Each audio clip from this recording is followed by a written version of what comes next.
Hello, everyone, and welcome to Keep Tappin' X Watches Another Movie. That's us. Keep Tappin' X. Colby and Blake. Let's go! That's Colby. That's me. And we watched a pretty big movie, I would say, right, Blake? Some could say it's a big and small movie. Blake, oh, you little piece of shit, you. I get it. Yeah, we watched Ant-Man and the Wasp, Quantumania, the latest Marvel flick. Ant-Man 3. Thanks. I don't know what words I'm saying. Yeah, Ant-Man 3 over here. So, if you never watched us do like a review or anything before, we're just gonna very quickly go through the movie, like what happened. Yeah. So there are gonna be major spoilers. Major spoilers. Watch the movie. And then we say basically whether or not we liked it or not. Yeah. So I'm gonna switch things up a bit. Whoa. We're gonna start with one-word impressions first, and then go into it. Kobe, you first. You're really gonna make me start like this, huh? Yeah. I want to set the tone.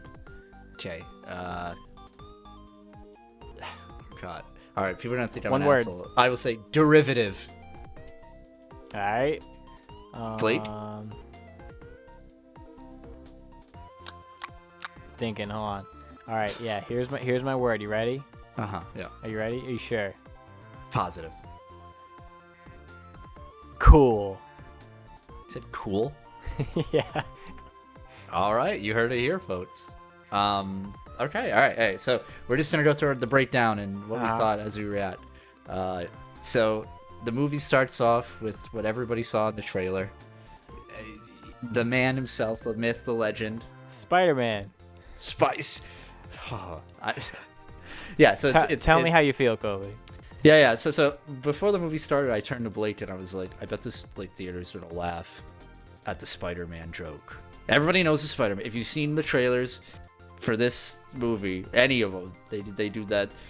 The old guy at the coffee shop's like, they Spider-Man, and You made him sound like Stan Lee. because it would have been him. It definitely 1,000%. So he and lo and behold, he did this goddamn movie. He goes in, he says the line, "Yeah, thanks, Spider-Man," and the audience is like, Dude, the crowd erupted into laughter. I was like, Kobe's face was priceless. He's just so disappointed. It was a mix of like disappointment that it happened and also horror that people are doing this to me and like to society. There was like a section from like behind to the left of us that was like laughing, like they were the jokes. Oh, they were dying. Dude, they were shitting their pants in this movie. Yeah, like, ridiculous. Speaking of shitting your pants, we get to the plot device of the movie. I like to think we're like, if we were like a radio show. Like, yeah. Speaking of shitting your pants, we'd have a soundboard of toilet flush. Yeah. So recasted Cassie. That's what we're gonna call her from now on. Recasted Cassie. I like it. Yeah. So she goes to jail because she's a freedom fighter. You know. Yeah. One of that. So one of them woke snowflakes. Yeah. So it seems like life is going pretty well. Paul Rudd is doing great. Hope's doing great. Everyone's doing great. Cassie's getting arrested because she's, like you said, a rebellious freedom fighter, fighting for the right reasons, but not really doing it in the best way. Bitch. And then this leads to that was fucked. But this leads to kidding. My first big problem with this movie. The plot device. So Cassie and Scott's sort of relationship in this movie is kind of inconsistent, and the reason is because her motivation for disliking who he is now makes no sense. Yeah, she's kind of a prick about it. Dude, like, so she's upset that he doesn't take more action because he like wrote a book, he's settled down, he's living the quiet life despite being an Avenger, and she's just like, you're not doing anything, you know, you have the power to change things. And I'm just like, Paul Rudd also says this, he's like, I saved the universe, you know, like I helped save the entire universe, and it was him really that kicked it off. And he, like, the dude just wants to sleep, the dude just wants to rest, let him. And she's just like, you're an asshole.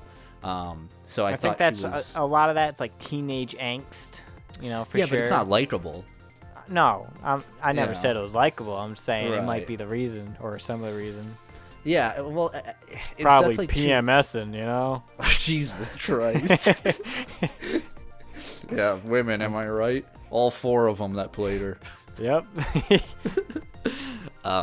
So that was, and that is just a driving point for, I say a driving point, but I think it's only brought up like 2 times or 3 times. Yeah, but they quickly get over themselves.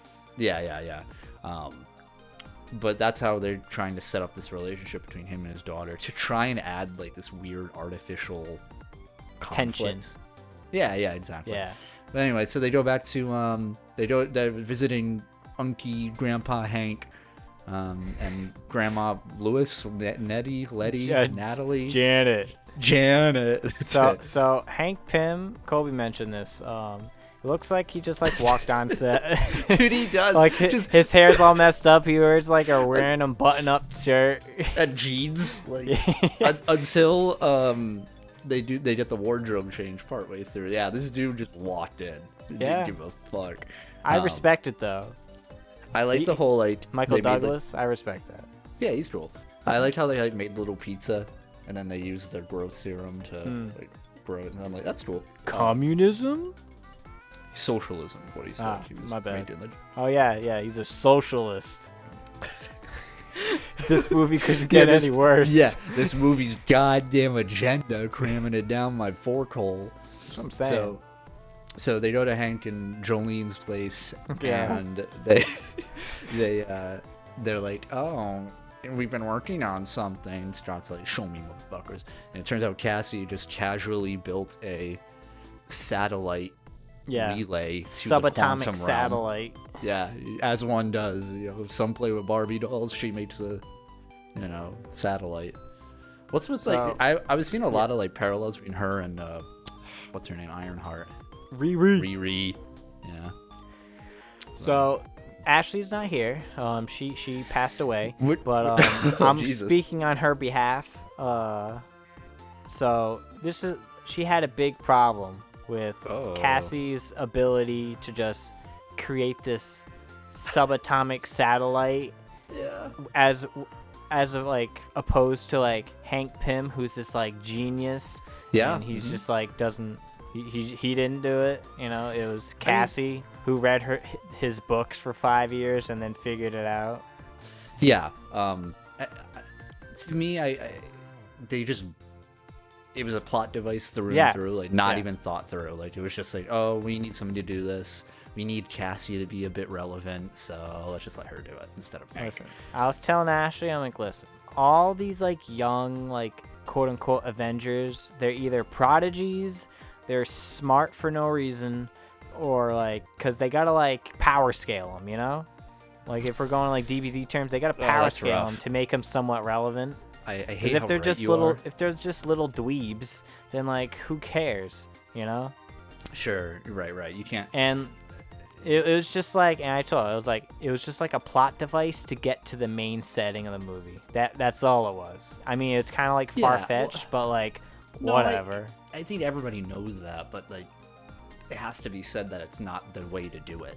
No, right? It's not interesting. Maybe it could have been like, oh, we worked on it together. Yeah, it would have been nice. It wasn't just Cassie built this by herself. I don't know about that. Yeah, it just would have been nice if Josephina over there like helped. Like they just thought of another way around that, because it only made sense that she would know more about how to, I don't know, fix that, right? I get her motivation wouldn't let her do it. I was about to say, but we wouldn't have the conflict. The Blue Man. No, right. You're right. Like again, Hank could have found it. Like it could have been Hank doing most of the work, and then Cassie finds like the last like the missing piece. key or something. Exactly. You know? Exactly. Like kind of yeah, like when Iron Man in Endgame was like, I did it. I figured out time travel. Exactly. Yeah. All right, buddy. You know, it's like, thanks, pal. Just had to take another look at it, I guess. It was what was I about to say? Yeah, it makes me think of like Iron Man, right? Like the very first Iron Man. You look back and you're like, I don't know, Tony, you're not that impressive anymore. These kids can do that in like their backyard, like, you know. Like I said, power scaling. Yeah, it's just rough, man. I don't like it. But anyway, so she shows him this device, and everyone's like, ooh, and then Jessica is like, you have to shut that off. And they're like, what? And then they get sucked into the quantum realm. They get split up. Scott and Cassie. I want to say, before we continue, when I saw, like, because them kind of getting into the quantum realm was in the trailer. So I thought, like, it didn't show like them all going in. I thought like maybe like Scott didn't get in, kind of like a reverse of like how he was in this quantum realm during Endgame and everyone got like snapped. Oh yeah. You know, I thought it was gonna be like that, and then like he'd have to like eventually dive in, but then they were just all in. I was like, all right. And and that brought us to the entire, like, that was the rest of the setting for the movie, which was the quantum realm. I don't quite remember what the time dilation difference is between the real world and the. So it's very inconsistent because it sounded like fine. Judy, when she was in there for 30 years, it was actually 30 years. Yeah. But in Endgame, Paul Rudd, I think he said that he was in there for like an hour, and it was like 5 years or some shit, or like it was like 5 hours or something. I think that it's just however long they need him to be in there. Yeah, it's just apparently they weren't in there for very long this time. That we don't know. It could have been like a month. I don't know. It was never said. Well, he's walking around afterwards, and nobody's like rapidly aged or whatever. So, you know. I mean, I don't think it was like a year or like that. It could have been like, I don't know, a couple days. Who knows? It was never mentioned. It wasn't important enough to talk about. Inconsequential amount of time. Yeah, but it brings up a lot of questions. Maybe it's enough for the next movie to be like, where's Scott? Let's get him. I don't know. No one's heard from him. Oh, well. But anyway, so everyone gets sucked in, gets separated, whatever. Yeah. Scott and Cassie run into this ragtag group of rebels. I call them Florgons. Florgons? Okay. Yeah. I liked it because they live in the floor. Yeah. And they're gons. They also have probably, I think, maybe the most boring Marvel character I've seen in a while. Warrior Woman? Oh my gosh, just the way she acted and spoke, it was amazing. It was absolutely stunning. I'm blown away to this day of just like, no one can see me, but I'm like doing the posture of the Warrior Woman girl, and like the scowl. She's like, "You led him right to us. I don't know if we can trust him." You know, like, did you say Janet? Yeah, exactly.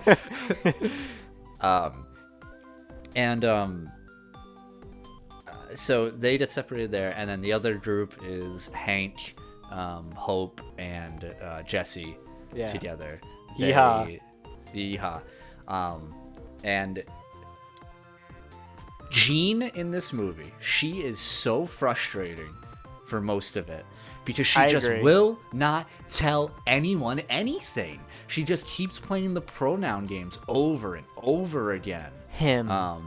It's so annoying. And they do one of the worst tropes in any story is the "I didn't tell you because I wanted to protect you" trope. Yeah. It's annoying. Nobody likes it, and everybody knows what you're doing. Yeah, and it usually causes more problems than it does. Every time it does. Yeah. Every single and it makes no sense either. Like, this very intelligent woman's like I get not wanting to tell them while they were out of the quantum realm. That makes sense. Yeah. Why bring it up? Like, he's trapped there, whatever, it's good. But you're in it. You're in the thick of it. And them not having the information they need is far more frustrating. And it's not like you don't have downtime. Like, talk to him. Yeah. Anyway, whatever. But so they go to. She's like, okay, I know a guy who can help us, and they go to like Mos Eisley in the quantum realm. It's the only way I can describe it. Which leads me, I think maybe I don't know if I should bring this up at the end or now. What, Billy? No. Like another big problem I have with the movie overall. Yeah, I'm gonna bring it up now. And this goes back to my derivative content word. There's nothing original about this movie, I think. I can't, like, maybe some of the visuals, some of the visuals when they're shrinking are kind of cool. I like that. Yeah. But that's it. Everything from the entire quantum realm is boring, and it just is discount Star Wars. I was gonna say it was very Star Warsy in a lot of shots. Through when it showed like the army place. or like they like Mm-hmm. Hope. Mm-hmm. Trying to think of another J word. I have a whole J list here. and Hank. They just like appeared at some like desert area, and it might as well have been like Tatooine. Tatooine, you mean? Yeah. No, no, I'm right. Tatooine. Tatooine. Yeah, no, I agree. They basically run into Tusken Raiders. Not only are these guys just like Tusken Raiders, they like in the movies, Tusken Raiders walk in a single file to hide their numbers, and that's what they were doing too. So it was like, okay, I don't know, maybe that was an homage, but then it goes a little too far. Again, they go to a cantina. Yeah. They like. The broccoli dude comes up and he's like, I don't like you, but he did the opposite. Where he's like, I want to fuck you, Yeah. Really, that was weird. Just a lot of it was very Star Warsy, and which normally is like whatever, but it doesn't help that everything in this movie I feel like I've seen before, right? Like through and through. I feel like I've seen every single thing of it, whether it be in another Marvel movie or just in another popular movie in general. Nothing really gripped me in that way, which is kind of disappointing. But anyway, so Scott and Cassie are with these people. They drink red sludge to speak every language, whatever. So let me ask you a question about these the Florgons. Florgons, is it? Sorry. Which one's your favorite? Is it Telepathic Man? Is it Bloopy Boy? Is it Flashlight Guy? Or is it Warrior Princess? Definitely not Warrior Princess. Yeah, I will let's say cross her off probably the Mind board. Reading Guy. I thought he was fine. I thought they were gonna kill that guy. Yeah, me too. Yeah, he's technically too OP for the Marvel universe. Dude, a full-on no like what's the word I'm looking for? Like Strings attached. Yeah, no strings attached telepath, just there. Yeah. He was fine. Who was your favorite? I liked the sludge guy. Oh, I think his name's Curb, or something like that. Well, I don't know. And fun fact, that's the Babu Yaga guy. The who? The foreign friend of Ant-Man from the other movies. Not ringing any bells. So he had Lewis, and then he had the Babu Yaga guy. I can't remember his name. Oh yeah, they weren't even in this movie at all. So I was leading up to the movie. Huh. Yeah, his name's Kurt in the movies. But but I was like concerned because like I heard they weren't in the movie, but it makes sense because the entire movie takes place. Yeah, in the quantum. Right. Yeah. Surprised they didn't even show up in the beginning. Yeah. When there wasn't, but they just wanted to rush through this movie. I think they just powered through this movie. It was like the Boo arc. It all happened in like 15 minutes. Yeah, maybe it's because all the Marvel movies lately have been super long, but this one felt like it was like an hour and a half long. No, it was 2 hours, bro. Went by very fast. Anyway, so Cassie and Scott get attacked because they're like, by the let them blues. right to us. by the Yeah. Blues, by the Stormtroopers, and also probably one of the biggest character assassinations since Taskmaster in the Marvel Universe. MODOK Not a comes fan. around. When he was like, revealed, I was like, who? Who's this guy? See, that's your fault for not liking the first Ant-Man movie. Fair. Well, like, who cares? Who cares about this? And then he shows up, and that's MODOK. Like, I'm not a big MODOK fan, right? I might not even be a MODOK fan. But that's just a weird pull for MODOK. Who's already been in, like, some, like, other media recently, you know? Yeah, I know there's like a MODOK cartoon or something. Yeah, really weird. I mean, did you like him? Basically, what's his name? Darren? Yeah. Darren from the first movie is Darren? MODOK. Yeah, that was funny. Like, Well, the humor around him was fine, but I like how they brought back and was able to close up his character, Yellow Jacket's character. are you from sure the it wasn't first already movie. closed? I mean, like, sure, he was like into the quantum realm, but obviously we've seen people get shrunk into the quantum realm and they're still chilling. Yeah, but I don't think a single human being would have been like, I was. what happened to Darren? Yeah. Oh, yeah. Were you committed to the Darren arc? Is that what I I'm learning? love Darren. Very good. Listen. All right. First of all, we both like looked at each other when this happened. So when he first showed up, he had this like buzzsaw. Oh, yeah. And he just annihilated this guy.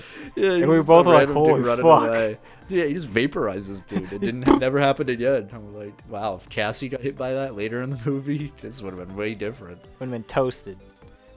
Overall, MODOK, I thought he was fine. And like at the end of the movie, he had some funny lines. Yeah. I like to think because like he has the mask, and then it goes up and it's just like the actor's face. Jeez, like, but like upscaled. if you like go into like Paint or Photoshop and you just like stretch the image to the right. Exactly, dude. They didn't really- even it's- they didn't even shift click. They just like No. Oh, It wasn't like it wasn't like a 1:1 scale. It was just like stretching the image it doesn't look unnaturally. no. You know what it is? He looks just like George Lopez from Shark Boy and Lava Girl. Oh God, Dude, He tell does. me, yeah, dude, that needs to be put on Shark Twitter. Boy and Lava. I'm oh sure my it's god, there. that needs to happen. George Lopez. Yeah, everybody at home, look up George Lopez, Shark Boy and Lava Girl, and that's MODOK. Ah, you're right. Yeah, that's him, dude. Fuck, they did it. His They did name's it. Mr. Electric. If you wanna I got Google this. that, audience. Anyway, let's get through this goddamn movie. Yeah. So, they get attacked and they get captured. And then on the other side, June, Hank, and Hope go to this town. They go to Mos Eisley, and then she's like, I know somebody. And then it turns out to be Bill Murray. And Yeah. he used to be a friend that helped fight Kang, and then he betrays her. So, Bill... how do you feel about the reveal that Janet, if that's her real name, was porking Bill Murray for 30 years? And good for her, right? You know? I think it's unnatural and sick. What I don't like, right, is that Yeah. Bill Murray's star power, I think, is kind of... I think they just had a huge boner for him in the writing room. Because he gets this big reveal. Not reveal, but like introduction. Yeah. And he's very important. You feel like he's going to have a lot of relevancy in the movie as a result of that. And true to Bill Murray fashion, he gets 5 minutes of screen time, if that. And then he's dead. Well, we didn't see the body. We don't True. know if he's dead. True. He He wasn't in was any getting- post-credits scene. No. Usually they save those for funnies, but they didn't. But anyway, we'll get to those later. But listen, Bill Murray. Listen, like I think I compare it to like his role in like Zombieland, where he was there for like 5 minutes. Yeah, but like it gets old now. Like I get it. Bill Murray's it's Bill Murray. I don't know. Like it felt like we spent a lot of time with that, and it really didn't accomplish a single thing. All right. Except they got a ship. They got a ship. Colby's not impressed by Bill Murray. I'm just saying, he's a good actor. Just use him. Anyway, so anyway, Juniper, Hank, and Hope get a ship from Bill Murray. And it's disgusting. And they bounce. Yeah, they slurp it. That's what it means to leave. Let's slurp it, guys. Meanwhile,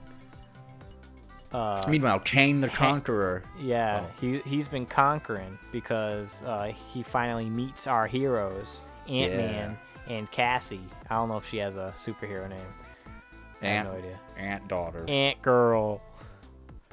And then I don't like that. It's sexist. So we get our like Kang the Conqueror. We saw him in Loki. We got a glimpse of him a version somewhere else, I think. How do you feel about Kang? I like him. Keep in mind this is a variant of him, but it's safe to assume most of them are going to act in a similar manner. I like him. I think he is interesting. I like that. See, this is my problem, right? I really like that he's this character who is aware of the bigger picture, and he's annoyed with everyone else, right? Like he's just, okay, I get it. Like they're very insignificant to him. He's thinking at a whole different level, and that's really cool. Yeah, he's built different. But like, also, he's really dumb in this movie. He just does really dumb villain stuff. Yeah. Say what you want about like Thanos or something, but Thanos would get the job done. You know what I mean? Like he got the job done. Yeah, he did. But Kane, a lot of times in this movie, just leaves characters alone when he could just like kill them right away. There's no reason not to either. Like he showed that he's stronger than everybody, and he could.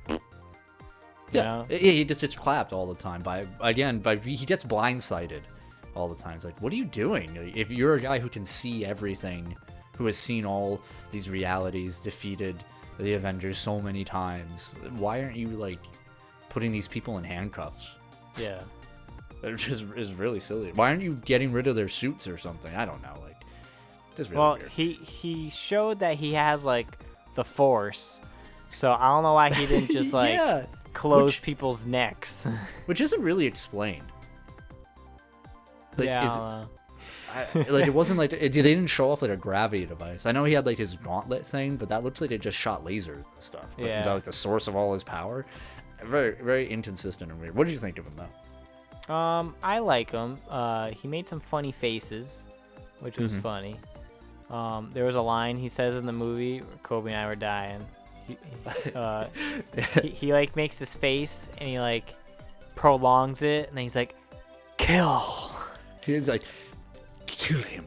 Yeah, it's really funny. Jonathan Mayers though is really good. He's a great actor. Majors, excuse me. Mayor of what? Townsville? I'll kill you, idiot. Yeah, he's great. I like him. And they're really getting their money's worth for this guy, because besides like playing 14 million versions of himself, like he's gonna be in everything. He's in Loki. He's gonna be in this. Well, he was in Ant-Man. Blah blah blah. He's good. They got a good guy. Yeah, I agree. So anyway, he's telling Stott. He's like, "Hey, I need the. I have a. Basically, we find out through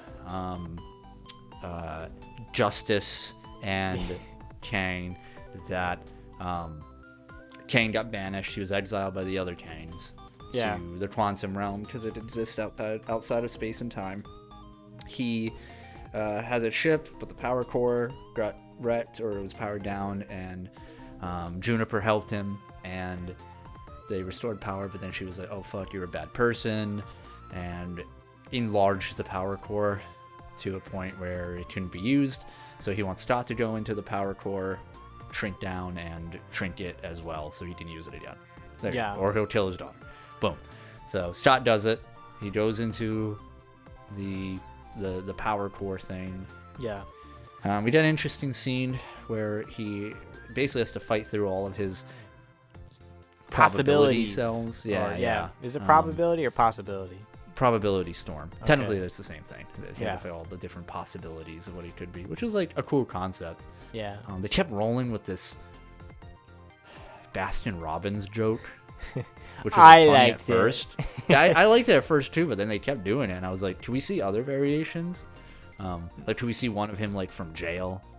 Like all these different weird ones would have been kind of cool." But there was only one really different one. It was the Baskin Robbins one. Yeah, it was really weird. You know what this reminded me of? When oh shit, I think it's when Peter gets cloned like a million times, or it's either Homer gets cloned and you see like I think it's from like a Treehouse of Horror or something. Oh, and Peter like, Parker is way too no. And it shows like a pan, like a pan shot of like all the different Homers, and then it shows Peter Griffin. God, yes, I vaguely remember what you're talking about. Yeah, that's what this scene reminded me of. Yeah. Very good, very good. I liked it. I enjoyed the Baskin Robbins joke, like at the end of like before he fell to his death, which was it was humorous. He like shook his hand or something. That was empowering.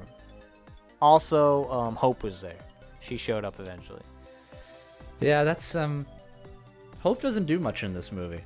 It's probably for the best. It's just weird. The last movie was like Ant-Man and the Wasp, and then the Wasp is barely in this movie. She has nothing to do. They don't give her much to do. They fought together. Yeah, but she has no agency in the plot at all. Everyone has at least something they're doing that's unique, and yeah, Hope is just kind of like she got a haircut, cleaning up a mess. She did. She looks good. So anyway, so he succeeds. And Kane is like, fuck it, I'm just going to take the thing, bye. And takes the power thing and goes back to his city. But not before Julia and Hank arrive and try to prevent this travesty from happening. But they fail. Yeah, they fail, and he takes Joanna with him to his base, whatever. Yeah, to wherever they were. To gloat. I guess this is so. This was like another instance of like him being an idiot. I know, like, obviously, this is like we're not supposed to see these characters die, but like with how like they presented Kang and like how like it shows like, oh, I've killed bajillion versions of you, you know, and he's just like, all right, I'm gonna leave you guys stranded here, even though you guys obviously won't be stranded, and I'm gonna take this woman with me, you know, Jade. And not kill her. And I'm gonna leave you guys too. Which is so like for a man who has seen all these realities, these possibilities, experienced so much of everything. Why does he feel the need to gloat to her, or at least like talk about these things? He doesn't need her at all. It's pure self-satisfaction, and he does not seem like he has never been presented as a character who's really into that. Well, I was going to say, like, he gains nothing by leaving them alive. You could argue he's a bit vain because he has, like, statues of himself and stuff. But that was, like, for one, that was a different variant. And two, this one, he has never displayed any type of arrogance like that. He's actually been pretty smart, I guess. I just don't understand why he would bring her. It makes, just to talk to the audience. There's no... This whole strip needed like 2 more pastors, I think. Yeah. Very messy. But anyway, so Cassie's still in jail, but not for long. Yeah, she breaks free. How did she break free again? She was like not in jail. She was like getting escorted, and then she just shrunk and beat everybody. Yeah, these stormtroopers suck ass. Yeah. So but she was able to save Warrior Lady, Kobe's favorite character. Yeah, she saves Warrior Lady, who does warrior things, and Cassie's like, "You're so cool." Like, no, she isn't, honey. Yeah. She's not. Don't. Yeah. You live in a world where like the Hulk exists. You really don't need to care about her. This woman's like a worse Valkyrie. Yeah. when you first met Valkyrie, you know, Yeah. or like Not Thor 4 Valkyrie. yeah, it's like But what Thor Valkyrie 3 like Valkyrie. could have been, like in the worst ways. You know what I mean? Like Yeah. So, whoops. So anyway, yeah, Braid's warrior lady on the like, let's start a riot, let's start a riot. Yeah. Yeah. 3 Days Grace was there. Yeah. Great movie. Kane's like, I'm going to. Oh yeah, also revealed Hank was like, I brought a MacGuffin, and some ants got like taken into the quantum realm with him earlier, and they were pulled in. They See, I experienced noticed thousands that. of years. Yeah. And I also noticed, because it showed us like again, but like you could see throughout like a couple scenes in the movie where he was like holding his ear. Yeah. I thought he was just having a migraine or something. I actually thought when it happened in the bar scene, what I Uh-huh. thought he was doing was I thought he was planting ants. Because that's what he does. Like so we have that broccoli guy scene where he was like, "Hey, what's up, baby? You wanna suck on my stalk or something?" And then it happened like they don't say anything. Like she just gives a little laugh and then he goes away. And it's a really weird scene. Why was it there? And Hank walks away and like messes with his ear for a second. I'm like, oh, he must have planted ants on that guy. He must be doing it to like everybody, and then it's gonna come through in the end as these ants like fuck with everybody. No, that broccoli guy just wanted to get some pussy. Well, later on in that scene, not that direct scene, but like that scene, that series of scenes, he says that there's no ants here, so Right. That's why I mean he could also been like lying, I guess. Like I imagine he always. You think he has just has a ants on him. pocket full of ants? Yeah, Crazy. I honestly do, because that's more believable than these ants aged thousands of years, formed society, and now they're gonna save us. Like, holy hell! It was what a only reach. 1,000 years, and it was in a real day. So stop lying to the audience, Kobe. Anyway, so Kane's like, okay, I'm gonna take my army and we're gonna go into the normal world, and his whole motivation is he wants to fuck up the other Kangs because they banished him, and he wants to stop a great evil or end that's coming. Yeah. So like he mentioned like that he was like exiled by and like put there by whomever, and like Judy mentioned that too, but she doesn't know who it was. I thought it was like gonna be some other people.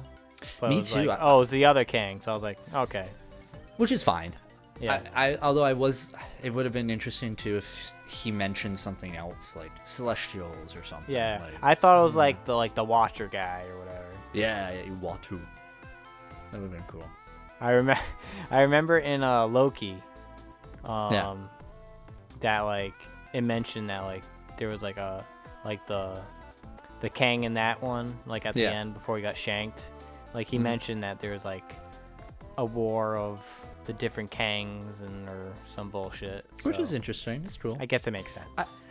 One thing I will say is I'm still excited for Kang as a villain, right? No, I agree. It's good. Set it up pretty well. Yeah. So anyway, Kane's like, oh, I'm gonna take my army. I'm gonna give a big speech. Why not? And then Cassie interrupts and probably kicks off, I think, a horrible climax to this movie. Horrible? I think this climax is awful. Dreadful. Damn. She's like, everyone, no longer should we be oppressed. Let's fight. And everyone does it. And they're like, yeah, let's do it in the quantum realm. And it makes no sense. So you're saying this is worse than little girl with Thor powers with the bunny? No. I didn't say it was the worst. I said it was really bad. That's the worst. All right. This one is really bad. This one might tie with it, I will say. Because this whole rebellion starts, and this whole movie, I think we only get one scene where Kang's like rule is shown to be bad, and it was like a couple of the blue boys like hitting a dude like on the street. And everyone just talks about how bad it is to rule under Kang. And here I am thinking, like, what was the life before this? They were free. To do what? Everybody seems like an asshole and like murderous. Like you look at these rebels and they're all dressed like barbarians. Like these guys probably slaughtered each other on the regular. That's really assumptionist, Kobe. I'm just saying, you know. And also all of them were able to just whip out and just start fighting like a collective force right away. Despite and they the also fact happened to be nearby.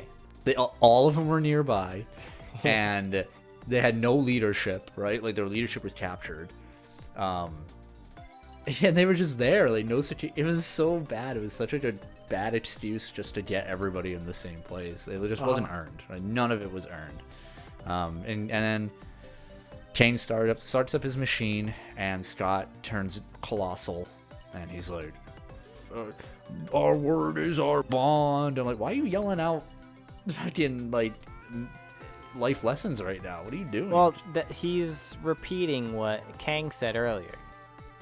Oh, did he say that? Yeah. Our word is our bond. He's like, my word is my bond. Ah, or gotcha, some gotcha. bullshit. Okay, never mind then. Yeah, But, he was mocking him. And so John starts... 16. And lo, he said, cometh the story. Yeah, so the big battle starts. Everybody joins in. Kang tries to leave. There was a really funny scene. Blake and I were like, what the fuck? Where the Wasp comes in and like Kang is like, send the fleet after him, whatever. And so all these like dozens of flying ships are shooting at Scott. Yeah. And fucking Wasp is like, keep going, I'll handle them. And not even 5 seconds later, Scott is completely overwhelmed by these ships, and she's like, I couldn't do it. It's like, no, there was like 40 planes that were like astronomically sized in comparison to her tiny wasp form. Like, no shit, she's gonna do nothing. And she's like, I got this. It's like, hello, dope. She literally did nothing. I don't even think she took down one ship. She like her pea shooter things can't even like take down a person. Like they're just like little stun batons, and yet she thought that she could take on a fleet by herself. There's this bit where oh man, it was weird. There's this bit in Family Guy of the Star Wars thing where it's a spoof on The Empire Strikes Back, where dude's in the speeder and he's like, I feel like I can take on the whole empire by myself, and everyone's like, really? Oh, go do it. And he's like, all right. And he drives all the way up to a Star Destroyer. He's like, I'm here to take you on. And they just blast him and kill him. That's like what this was.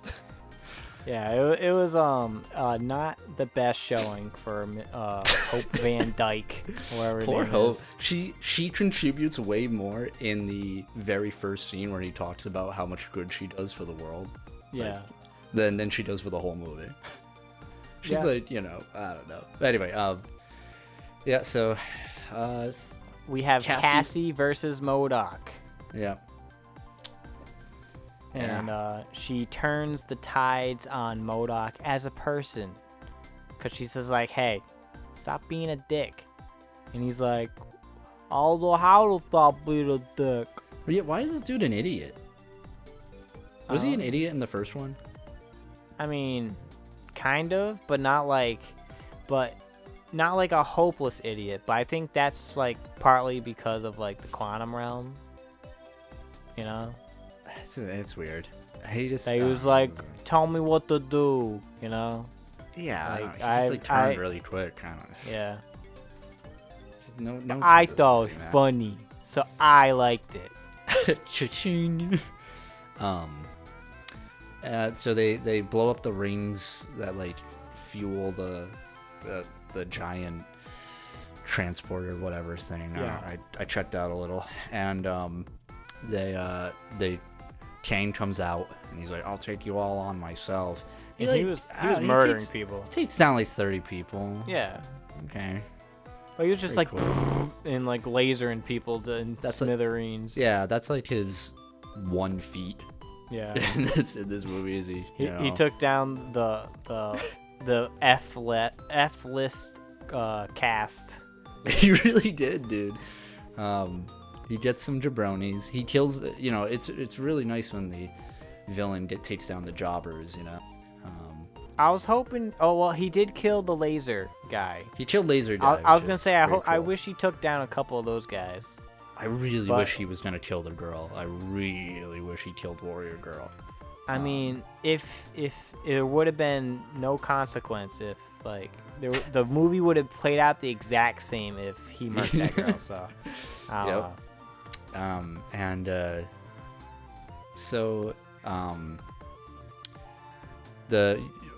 Sorry, I'm fucking up. Scott, Cassie, and Hope team up, lose kind of against the boy. Oh, they lost. They got their ass whooped. Yeah, and then they're like, "What do we do?" And then Hank comes by and he's like, "The cavalry, bring on the ants!" And the yeah. Zerg/Tyranids surge through the wall in I will admit, a very cool shot of all these futuristic ants swarming the city and winning. Which, I feel like we didn't need that rebel army. No, it probably could have just been the ants. It 1,000% could have just been the ants. It also feels like these ants are kind of going to be a bigger problem than Kang in the future. If they decide nah, we're good. We're gonna fuck up everyone. Yeah, it's since they're mad smart and shit. Yeah. So I don't know. Yeah, Sentient. Yeah, we'll figure that one in phase 8. Yeah. So they supposedly defeat Kang, go back into his throne room, and are like, "Let's go home." And then Well, you missed it. You missed the big reveal. So not only did Kang get taken away by deadly ants, he had a force field, he was Android 17 and shit. Oh yeah. And then MODOK was like, "I'm not a dick," and then he exploded the force field with his MODOK powers. That wasn't us filling in word for him either. That was him literally saying, "I'm not a dick." He literally said that. Yeah. Pretty cringe, bro. But then he died, and then he was throwing up this weird bile, and then it was. He said I thought it was funny. I thought it was funny. I thought the Avengers line was very funny. Yeah, he was like, at least I go out an Avenger. And everyone's like, yeah, you're an Avenger. You're in. I think because I'll mention this because this was the last funny thing in the movie. I think nothing really was haha comedy unless you you laughed at the crisis at the end, which who the hell would laugh at that? I actually thought that was pretty funny. Anyway, go on. All right, second to last funny thing in the movie. So I thought the first two movies were funny. It also helps he had his supporting cast to bounce off on. In this movie, it was literally just Scott Lang, Paul Rudd, carrying the funnies on his shoulder, which is fine. Yeah. But sure. he was working overtime. It helps that Paul Rudd's just a charming guy. Right. He can kind of just make anything kind of funny. So, but it was unfortunate that he didn't have anyone to bounce off on. Because it definitely wasn't the other geeks. I think that is a really Hank Pym good was point. kind of funny because he said shit a lot. No, one of the running jokes was people saying "Holy shit." Yeah, there was a lot of shit in this movie. Yeah, but that is a really good point. I think Scott, Paul Rudd over there, really was the only one capable of telling a funny joke in this movie. Yeah. Nobody else. No. Was really working off of him. Nah. Wow, that's kind of fucked. Yeah. Outside, okay, MODOK said something funny. Hank said something funny. That was it. Yeah, Darren was definitely a comic relief. Yeah. But, yeah. Poor guy. So everybody goes to the portal except for Scott because Kang stops him. And then they have a brief little fist fight. This is best version of Kang because I don't know if it's the DBZ fan in me, but when you're battle damaged, I love it. Yeah. I love battle It's a great damage. look. Great look. I agree. I don't know if you were paying attention to Scott's blood on his face, but after every other scene, the blood on his face either severely Changed. disappeared, Yeah. or it Like dried it was like up instantly. yeah, it was very noticeable. Yeah, they definitely had a long day shooting that scene. Yeah.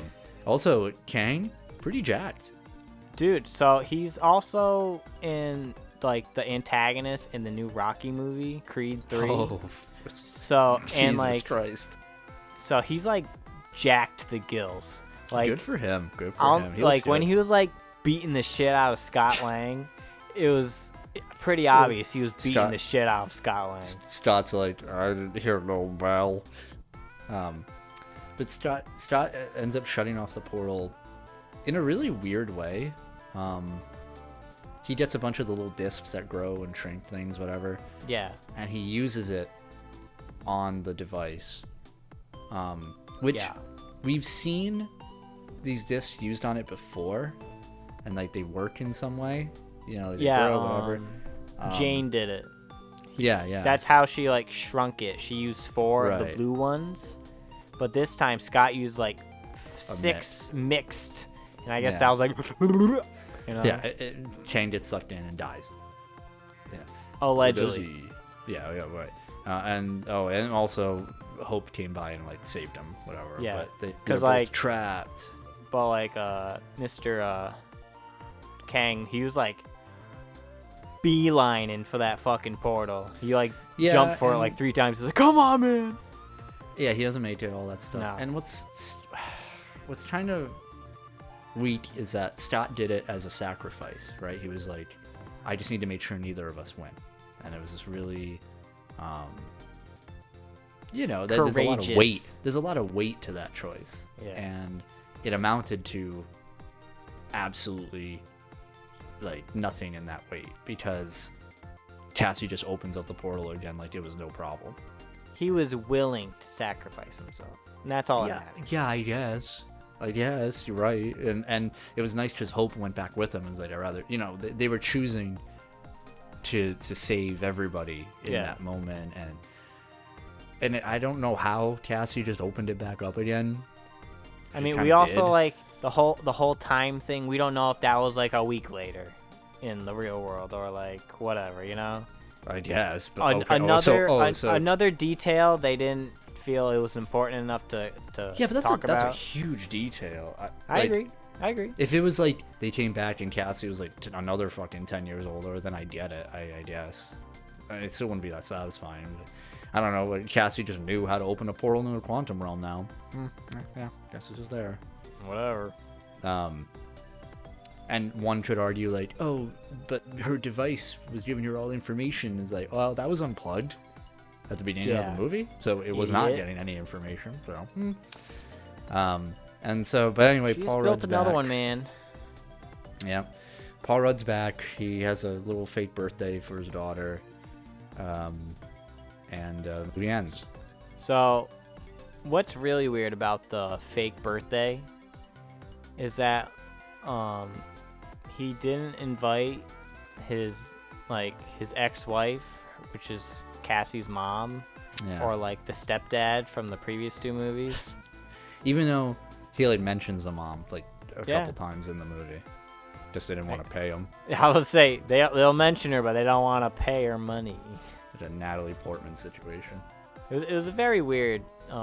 Like they couldn't like why have that scene? Because like people are gonna be like, where's the mom? Where's the stepdad? Like, Who was sitting next to him though?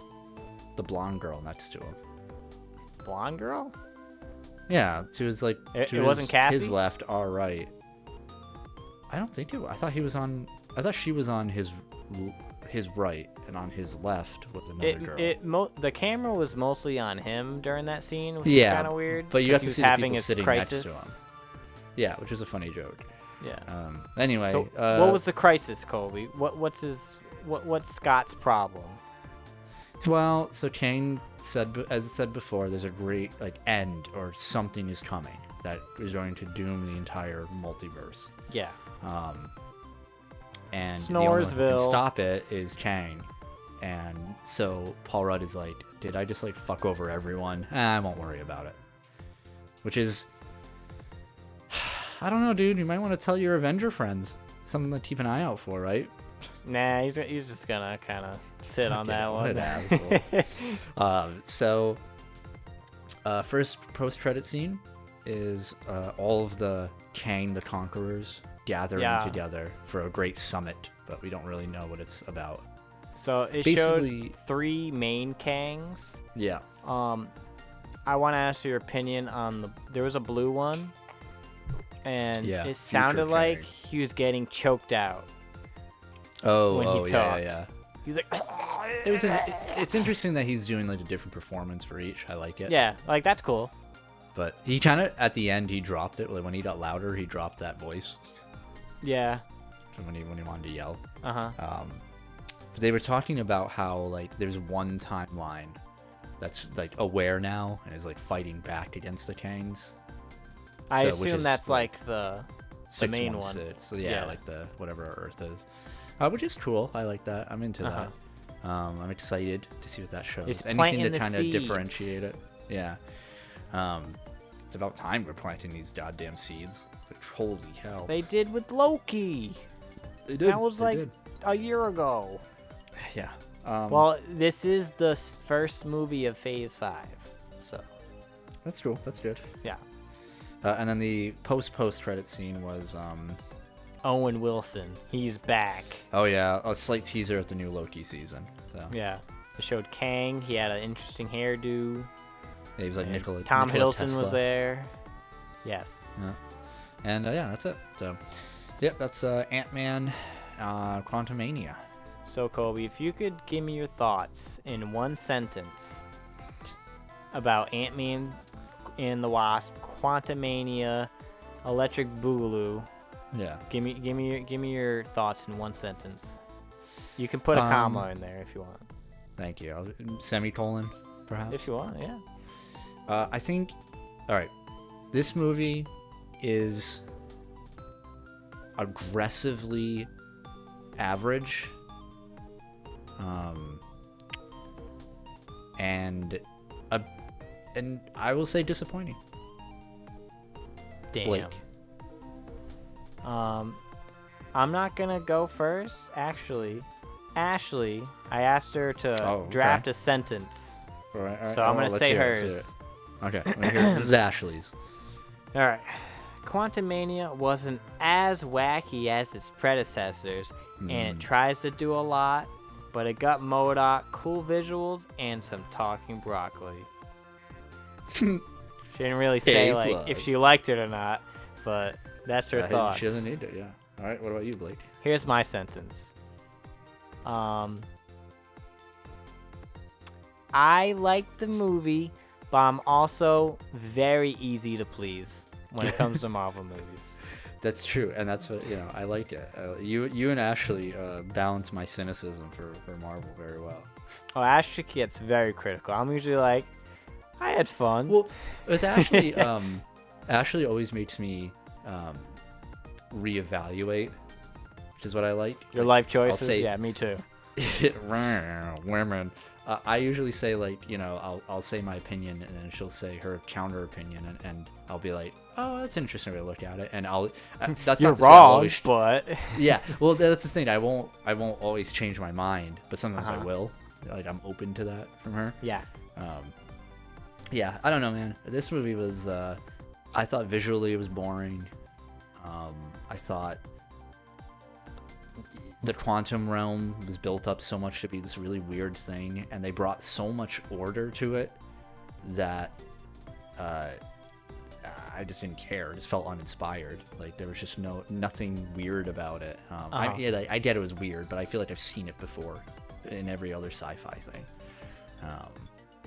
So there were a couple cool visuals throughout the beginning, I think, but very awful climax.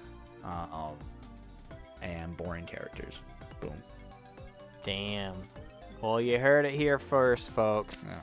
But we're not done yet. Colby, this is the 5th trilogy of the MCU.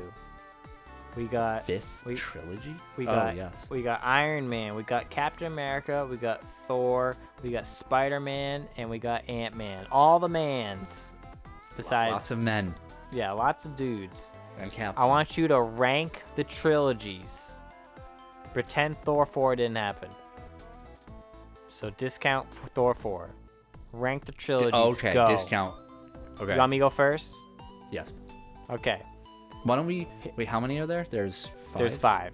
Why don't we both? We'll go say our number 5, then our number 4, then our number 3, 2, 1. Right. I only know it in best to worst. Okay. Oh, okay. All right. Yeah, we'll do that. We can do that.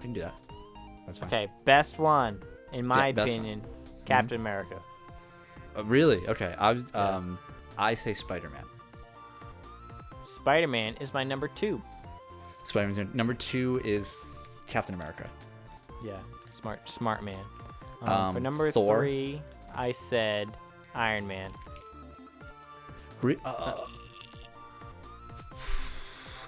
That one's really tough because Listen, Ragnarok isn't that good to make it better than the Iron Man Okay, trilogy. you're right. Because I was going to say Iron Man 3 sucks ass and Iron Man 2 is okay, but Thor Iron Man 1's 2... a masterpiece. Like, let's just let's Oh, yeah, Iron Man. Oh, yeah. Iron Man 1's amazing. Yeah. Thor 2 is critically, one of the worst Marvel movies ever made. And then Thor 1 is actually really boring. He has so bleach I eyebrows. will agree. Well, okay, hold on. Let's not get personal. Yeah. I will agree. So Iron Man number 3. And then... So 4, I'm going to say Ant-Man. As a collective, I think it's better than the Thor trilogy. Right. I hate to say it, but you're right. Only because the first and second Thor movies were so mediocre. Yeah. You're right. No, you're right. Despite how good Ragnarok is. Yeah, I think Ragnarok is a better movie than all the Ant-Man movies. I don't think I'm alone in saying that. I agree. Yeah. No, I agree. But you're right. As a collective, it just gets bogged down. So yeah, you're right. So Ant-Man 4, Thor 5. Ugh. Yeah. Rough. And now, Colby, as we exit, open up that Krabby Patty heart shape.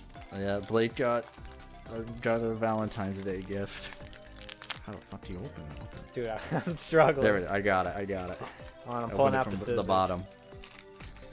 Oh, dude, as soon as I opened it, the stench of gummy. Oh, yeah. Yeah, heart-shaped. So I want to ask you a question. Do you like one bite this, or do you eat the separate pieces? This is a heart-shaped Krabby Patty. I don't know if I mentioned that. Normally I would take each piece. Yeah. But I want to get it over with as soon as possible, so I'm gonna one bite it. Ready? Take a bite. Oh, I broke his jaw. Yeah, this is great. Dude, as soon as I bit down on it, my jaw cracked. All right, thanks everybody. Check out our Ant-Man flashback if you haven't. Hit that like, that comment, and subscribe. Thank you. Go check out our Wakanda Forever. Yeah. Yup. Yeah. I don't know what we'll review next. Maybe Last of Us. Maybe Super Mario. I don't fucking know. Yeah, I'd watch that. Oh, Mario. We definitely gotta do Mario. Yeah. I agree. All right. Bye. Love you. Later.